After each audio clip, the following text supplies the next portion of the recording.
Welcome back to NBA Cinema. So today I want to talk about the way that the Dallas Mavericks are preparing for Victor Wembanyama. I'm going to be brief, but this video came across my timeline and it was very interesting the way they're going about it. And you've seen coaches mimic players they're going to be playing. This video is via Brad Townsend on Twitter. Follow him, Mavs reporter. You can see his @ in the video.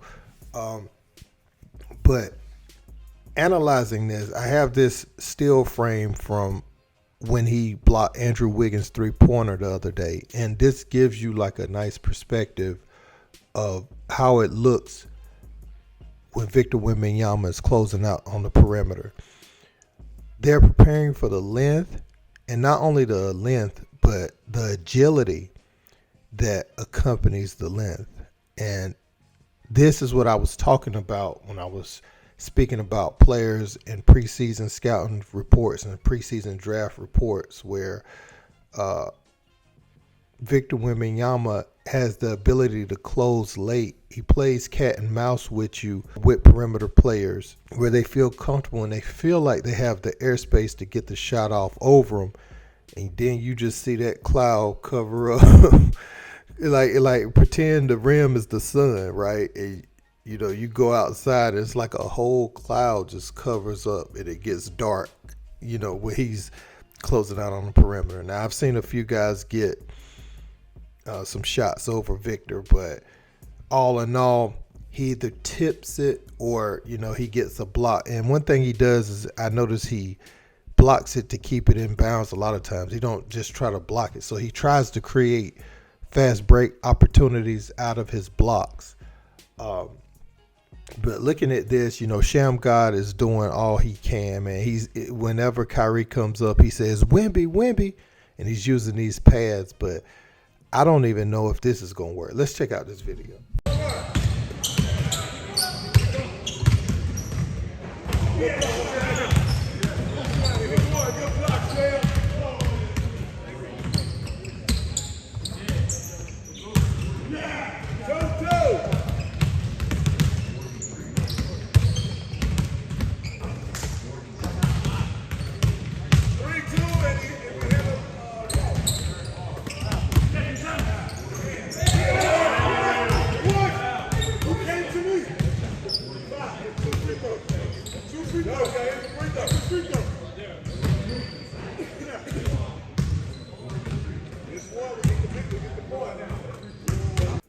Now, this isn't uncommon to see coaches mimicking players who have skill sets or measurables that can't be replicated by someone in practice. Oftentimes, you'll see the person that's built the closest to a player with the most similar skill set kind of, run through the plays that player's going to have. But Victor, being his size, they don't even have like a Chet or Porzingis size person in practice.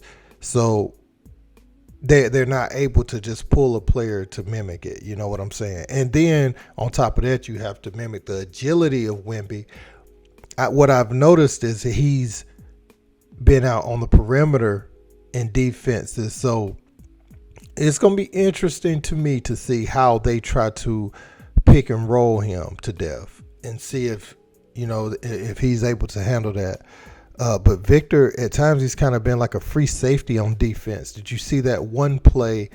I believe it was against Miami. I don't want to get it wrong, but he blocked the guy, or he made the guy pass it from one side, and then he blocked the guy on the other side.